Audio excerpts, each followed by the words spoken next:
What's up, off-topic listeners? I'm Doug. That's Kadeem, and welcome to Conspiracies Unlocked. Kadeem, how you doing tonight? Pretty solid. How about you? Not doing too bad. Just working on some notes. Was watching basketball before we got started. What have you been up to tonight? Working with the kids we do basketball with, and I just got home, got cleaned up, and hopped on the pod. So I know the kids appreciate you giving back. Kadeem, I got a couple different stories for you tonight. I know last week we mentioned trying to be a little more international, things like that. Mm-hmm. So for tonight, I'm going to bring you some urban legends / creatures, and then we'll go from there. What is your favorite creature if you had to pick one? You know what I'm gonna say because you make fun of me for it. Okay. Werewolves are great. Werewolves are so cool. Here's the thing, like, what would you rather be than a werewolf though? Like, you can transform, heal, you're super strong. Like, it's my favorite are werewolves. What about you? I mean, I think werewolf is really cool. Obviously, I'm not against a vampire. There's just a lot of creatures that have come up over time. If I was going to be a werewolf, though, I would like to be the Van Helsing version of the werewolf. Going to say the because he's like, he's like buff and he's like a werewolf. So it's, but like when you think of werewolf, do you think of more of like the lichen type werewolf? Yeah, that's what usually comes to mind. Okay, yeah. I mean, I do think of it, but I always revert back to Van Helsing's buff version of a werewolf. So obviously, yeah, werewolves are pretty cool.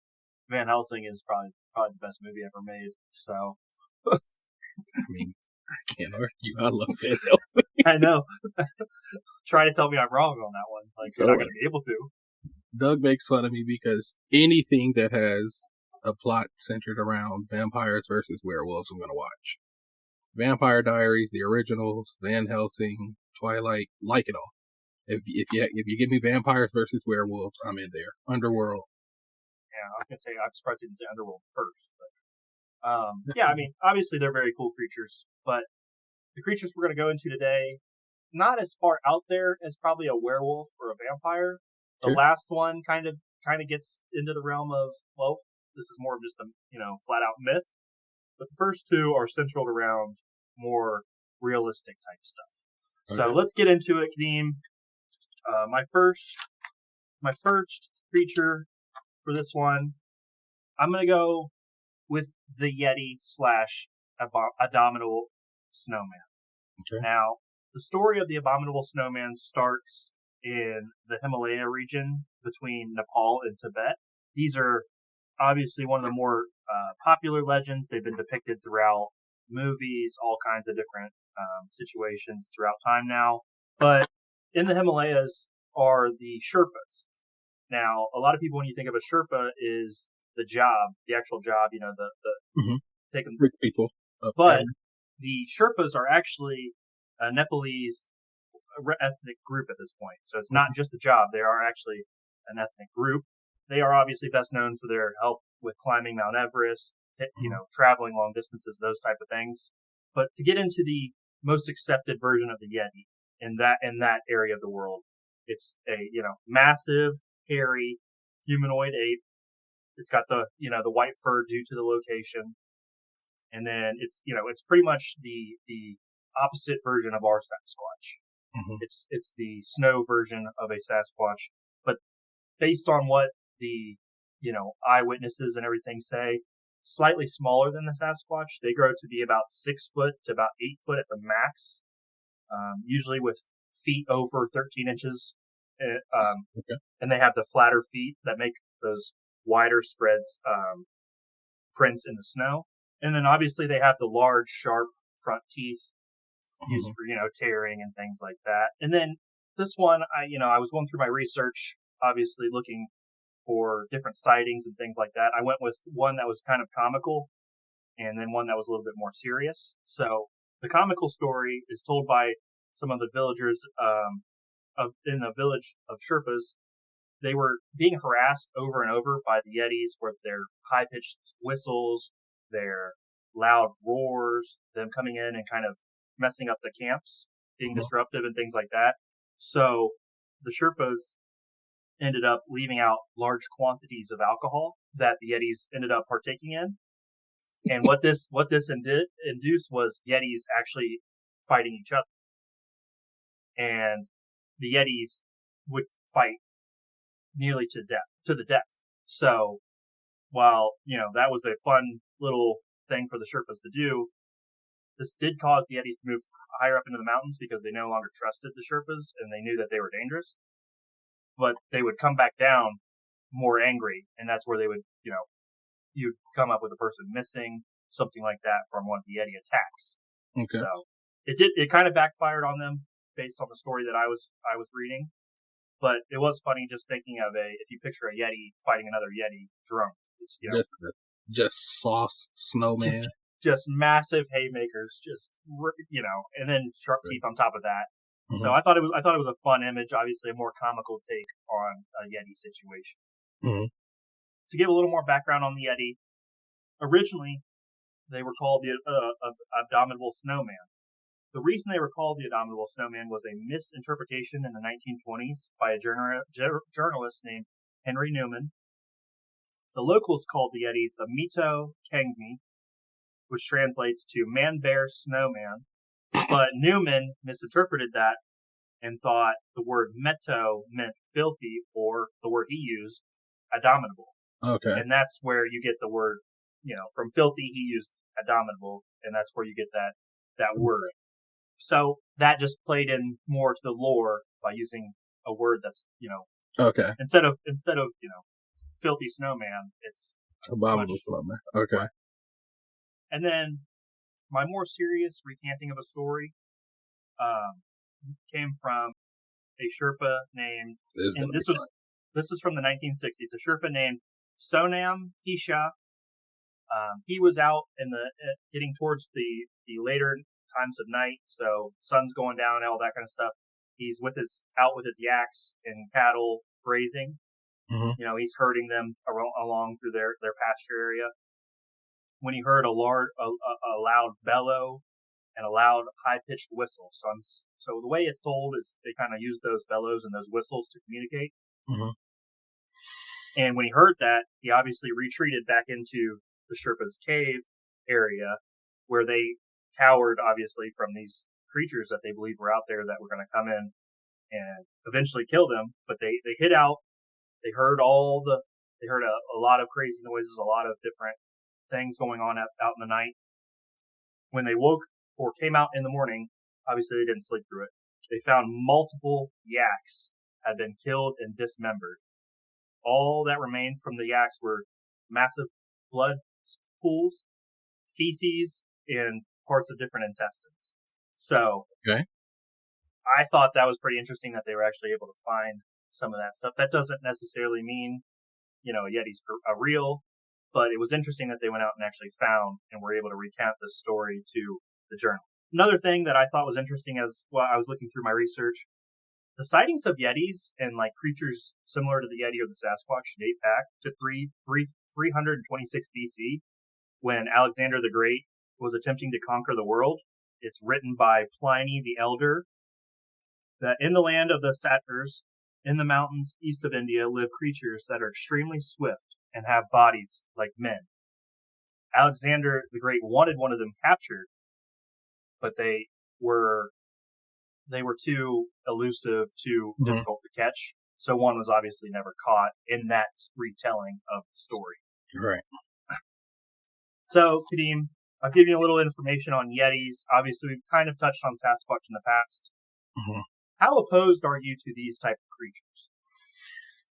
Okay, so you know me, I like stuff that I can make sense of. Mm-hmm. And believe it or not, these are easy to make sense of because it's essentially another either grade 8 or more likely, pre-Homo sapien human that, kind of got stuck in an evolutionary rut. There's only really one hang up with it, and that's if we're assuming they're mostly on the mountains, because Nepal's like a beautiful country and it has like jungle and everything. Sure, but up in the actual mountains, it's much more If we're assuming it's up on the mountains, are we going to have a food source that can sustain something like that? Because outside of that, I kind of love this. I mean, apes are pretty smart. So it, if whether we want to say it's an ape or a early human, then either way, I mean, there's a high level of intelligence there. So having its own type of, whistling type communication seems believable. Being pretty strong seems believable. And being elusive, because all you would need is, a couple caves to support, several, to support groups of them. So, I mean, none of that seems too far out of the realm of possibility. I mean, what do you think about them feeding on cattle? Because that seems like a decent food source. That would now, are any apes other than us carnivorous? See, if you're going to go on the way that you stated, they're kind of stuck between ape and human. Okay. If they're in that evolutionary track right there, to me, that could play both ways. You would probably eat meat. I don't know of any ape that eats meat. I'm assuming they don't, unless it really comes down to it. Like, I don't. I think if they're as hungry as they possibly can be, they probably do eat meat. But obviously, that's not the main choice for them. So, I don't hate that. I would just think, for you to sustain a population over, as you said, this goes back to 300 BC, so for 2,000 years, I don't know if there's any, you're going to have to pretty consistently be losing cattle, Yeah. And I feel like it's something where farmers would have been like, okay, now it's just worth shooting the damn thing. But it now, a spin on it, because I don't know Nepal's geography that well. If we're saying that these things range from the snowy mountains down to like the jungle type area, and they'll pretty much eat any fruit they find, any small animal, stuff like that. And then when they get desperate, that's when a person goes missing, or that's when, a yak gets ripped up. I like that a lot more. That I can get behind. Wouldn't bet money that it's real. Yeah. But wouldn't argue with somebody who said they believe it. I like that. Yeah, no, I think that's a fair way to look at it. I just don't have a real problem with these type of creatures existing. Yeah. To me, they're not a big enough threat for them not to it's not like it's a dragon that's, breathing fire down on villages. But it's not like that where, hey, military time, we're putting this thing down. It just doesn't seem like it would have to come to that with these creatures. Now, the lack of, hard evidence for that type of thing, we always see that grainy video with the Sasquatch walking by or something like that. Obviously that, seems like those are more fun than anything, but I don't think there's a real issue with these being real. So, I'm going to stick with, if they're real, they're real. If not, oh well, it's still a fun idea. Okay. All right. Okay. Next creature that I'm bringing to you is one that is also relatively well known. This creature was spotted in the mid to later 1900s. I know. What do you think it is? Nessie. No. That one's really? Okay. That one's too easy. Okay. No, I'm going with the Chupacabra. Okay, cool. So, the first legitimate report of the Chupacabra, based on my research, was in the 1990s. That's when they started to really, I thought it was old as shit. I thought so too, but where I was doing my research, they said the first one that was really documented was in the 1990s. Okay. There's some that date back to 1920, some of that type stuff. I wasn't going to get super, in the weeds on when they saw the first Chupacabra. The word Chupacabra is Spanish for goat sucker. The Chupacabra is a vampiric creature known for draining goats and other small animals of their blood and fluids. The first reported sighting was in Puerto Rico and other Latin American countries like Puerto Rico. Obviously, this is a Spanish, version of a vampire type situation. Like I said, the first report in Puerto Rico, there were like 8 or 9 sheep in a herd, and when they found the sheep the next morning, they were deceased and drained of all their fluids, and each sheep had 3 puncture wounds right on their chest that all matched identically. That's where the blood was taken out. Mm-hmm. Over the next 5 months, over 150 farm animals were found dead in the same manner.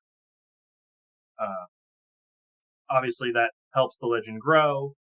Since these kind of things have been started being reported, they've been seen in Latin America. Texas is massive for the Chupacabra. You hear about sightings in Texas up till today, and then even some into the other lower southern states because of the climate. What are your thoughts so far on the Chupacabra? The fact of where it's primarily seen, it sounds like it's mostly like Mexico, Latin America, South America. To my knowledge, a lot of that is probably in like the more jungly regions. Yeah, like they're like Texas's climate, like. And I was going to say, if it's more like Texas, that gets a little harder. But if you were to say like this even goes out to like somewhere like Brazil or something like that, where you have more of a jungle atmosphere, I would be more cool with it because it's so hard to fully find everything there. I think they would have a big problem in South America though with the snakes. That's a great point. Like I think anacondas would just ravage these things. Because if you think about it, these things are described like goat size. They're like similar to a wolf or a larger dog. Mm-hmm. They have somewhat of a hump back, and they have the vampire fangs, but they're not massive, and they're like patchy with their fur kind of missing. They're not big, so I mean, if you run into a boa or an anaconda, you're screwed. I mean, that's just like a normal, Yeah. So to me, they would be in trouble if they were in that region. Yeah, and I'm guessing like a lot of other places, like they're probably gonna run into like jaguars or something that'll fuck them up too. The only thing I don't really like is like I knew that I thought it was that they ate goats primarily, like they hunted them. No, I didn't know they were described as being just vampiric. That kind of hurts it for me. Why does that hurt it? I guess I know some things can, survive off of, blood, like mostly like, insects and stuff like that can do it. But I don't know. I'm not in love with that. Okay. I think it might just be that I don't think it's that cool, to be honest with you. I'm not as in love with that but if you said like it, I'm trying to think how to like it more. I really don't know how I do. Lay it on me. What are you thinking? So like you said, with the vampire stuff, it's harder to. Mm-hmm. The way they're described to me is they're just. To me, I think the sightings are just really run down animals like a wolf, a coyote, a dog that have been. What they describe as mange is a skin disease caused by parasites, mites. You got to think about the region that we're seeing these in. Mm-hmm. It's not like they're no disrespect, but they're not the best and most flourishing regions where these are being seen all the time. Mm-hmm. So it's, and then I do like the idea that the animals that they were finding with their blood drawn had the same, all had the same marking. I do think that's cool in its own right, but they're not big enough to really worry me. So mm-hmm. I'm not either way. I think they're, I don't think they would be all that bad if they were real. Yeah, I can't get with the Chupacabras, at least not as they're described so far. Yeah, that's fine.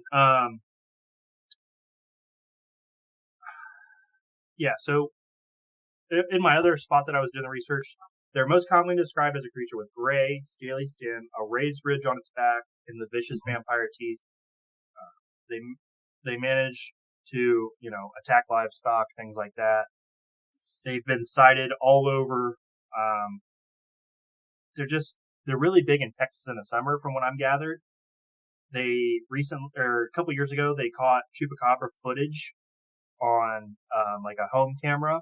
Mm-hmm. To me, it looks like a dog with just kind of deformity. Like, not being funny, but like, if this was really an issue in Texas, like, do we really think somebody just wouldn't have shot one? Like, I agree. I think that's part of it too. Yeah, that kind of that kind of super rules. Like, I feel like if this is really a thing in Texas, then they're just going to start getting shot. That's fair. So yeah, I think probably Chupacabra. I'm gonna say not Mm-hmm. real. We're gonna stick to it's just an animal that's going through some shit. But I think legends are just always fun though. Like, They are. What if there was a vampiric animal just running around stealing your livestock's blood? Similar to a vampire. It's obviously plays off of that also. My last one, and this one's meant to be fun, so I hope you have some.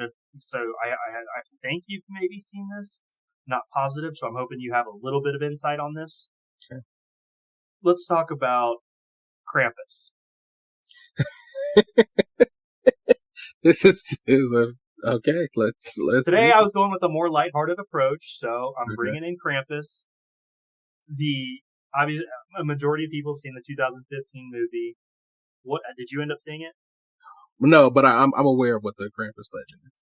Okay, so obviously Krampus is the evil, demonic version of Santa Claus, the half goat, half demon beast that is popular in Germany because that's where Santa originated. Yada yada. Mm-hmm. It's more of a like tradition at this point that the beast comes on December 5th, which is known as in German Krampusnacht or Krampus Night in English, and that's when it starts is December 5th. The legend states that he beats children with birch branches and hauls them off to hell in his sack of toys. Like, his sack is taking them to hell. Santa's is obviously delivering toys. Yes. This one's obviously not meant to be real. This one just was fun. Now to tie this into real life though, somebody started to actually kidnap the locals around this time, and was actually selling the people into slavery. So somebody used the legend and played off of that and actually started kidnapping locals and selling them, and that kind of like revamped the story of Krampus. So obviously it's much worse, but that kind of played into the story in the European culture. So I know Krampus isn't real, but what are your thoughts on like the half goat, half demon creature? I mean, I feel like in almost every culture, parents have stories that they tell their kids, like, behave, or this person will come get you, this person will come get you, stuff like that. So that, I think, is probably what this is. One of those, for little boys who don't finish their food, they get spanked by Krampus. Yeah. If you're too bad all year, Krampus will take you away. So I think you summed it up perfectly when you said it's fun. I mean, I think the design probably isn't meant to be as scary as we've made it. It's pretty scary, pretty frightening. I feel like they were probably just trying to make it really weird so kids wouldn't like it. And now, when you kind of think of a half goat demon, it's like, Jesus, that's fucked up. Right. Yeah. Okay, and I got one more. This one's more just for fun because we have Bloody Mary. Yeah. In South Africa, they have a person, woman, demon called Pinky Pink or Pinky Pinky. Pinky Pinky is the South African version of obviously Bloody Mary. A demon with shockingly pink hair who targets women when they go into the bathroom. According to the legend, Pinky really hates when women are wearing pink underwear and attacks them if she sees their underwear. Because I wanted to bother you and upset you, I added this one at the very end. It worked. What are your thoughts on Pinky? Next. So here's the thing, like, it's funny because you brought up Bloody Mary. Yeah. That's not something I'll do. I won't do it either. I 100% know that that's not real. Like, I know for a fact that there's not some chick, waiting in the mirror that's going to stab me with scissors or some shit. But if you say, hey, Kadeem, go into the mirror 3 times while you're alone and say Bloody Mary, I'm just going to say no. I saw the movie. I know it's fake. I'm not going to do it with Candyman. Don't know why. Just don't feel the need to. I got nothing to prove to nobody, if I'm being honest with you. So I don't see the benefit there. Okay, question for you before we move on. Did you see this? You've seen the South Park episode with Biggie, right? Yes, Biggie Smalls, Biggie Smalls. Will you go in the mirror and do that? That one I would do. Oh, that's just a hilarious episode. But Kadeem, we kept it a little more lighthearted today. I think we're both sold on the Yetis. Obviously, the other two, they were meant to be more fun, and then Pinky was obviously just to throw you off. What are your thoughts on creatures and other things like that going forward? I personally am more sold on shit that has a long-standing legend. Just because, like, we know of species that have went extinct since you and I have been born, right? Mm-hmm. And we're 30. Right. So there are things on this earth that are no longer alive since you and I were alive. So if you said, for hundreds of years, this culture had a rumor of some, whatever you want to call it, some creature. Yeah, I mean, it could have been real and then died out around the 1500s. Like that doesn't sound impossible, Have you ever heard, I heard of this a couple years ago and it just blew my mind. Have you ever heard, there's a cave in Vietnam that is big as hell. It's called Hang Son Doong. Bro, the cave is fucking massive. It's so big that it has its own weather inside. Like, it goes back for miles. It's like at the height of it, it's like 200 feet tall. No, like, it is an absolutely massive cave. And we didn't discover it till like 1985. And like, when I say we, I mean like, Yeah, I get you. Yeah, but like, we didn't know about it till 1985. So like, that's something where if people like, and I still don't think it's been fully mapped out yet, just due to the size and nature of caves. But like, if you found the bones for something in there that we had never seen, that'd be pretty cool. Like, I'd be willing to believe that. That's something that I would say. There are small pockets on the earth that we haven't fully fleshed out. But there's one creature that I cannot get behind. Which one's that? Those are the people who say that megalodons are still real or are still alive. I can't do it. And it's 100% because whales of today just would not be alive if megalodons were still alive. Yeah, no, I'm out on megalodons being alive right now. That's just not possible anymore. The thing is, for them to hunt, like you just said, we would see whales dead constantly. Bro, it'd be a huge. It would be interesting to see like one in real, mm-hmm. But at the same time, they're as big as what, the blue whale? No, they're not that big. I think they're slightly smaller than a blue whale. Yeah, they're smaller. I think they're like the size of like a school bus. Like, they're huge, but they're not as big as the blue whale. Mm-mm. Yeah, but we would just. Yeah, whales would be fucked. Anytime I think of like a big monster, I always think of Independence Day when the president's like, nuke the bastards. Like, to me, I mean, yeah. At this point, we're just going to kill anything that inconveniences us. Like, we're just, we're putting a heat seeker on a megalodon, and we're it's over. Yeah. So I think megalodons are super cool. Obviously, we're a big fan of the first Meg movie, but yeah, they're out. It is cool that they were once alive, in my opinion. Yeah, super cool, super cool. But a lot of people say like, oh, you can't count anything out in the ocean. Like I can count that out. I'm sure there are some massive octopuses down there, stuff like that we haven't discovered. But those things hide down there, and they don't have to come up like a shark does. Have you heard, like, there are some people who actually think octopus are aliens? And I'll tell you, that's not, like, the craziest thing ever. Like, octopi are super fucking smart. Yeah, I mean, they can change colors. Like, they're weird. Yeah.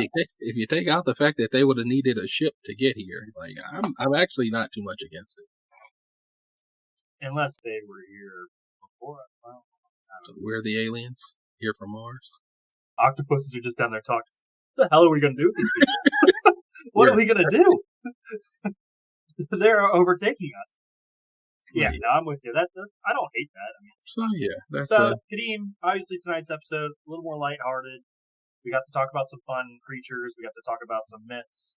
Next week, what are you going to bring us? That is a great question. Are we going back to conspiracy theories? Are we going to stay with some urban legends? Where do you think you want to go? I think we're going to go back to conspiracies. There's one big one that I've been wanting to tackle on the show. Does it involve towers? It does not. But we've been diddling around the concept of secret societies for a while, so that'll probably be what I bring up next week. We're going to actually have like a serious discussion. Awesome. Can't wait. Obviously, Kadeem, I appreciate your time, and we appreciate all the listeners. Again, if you have any theories you want us to talk about, want us to send in, hit us up on our email, hit us up on Twitter.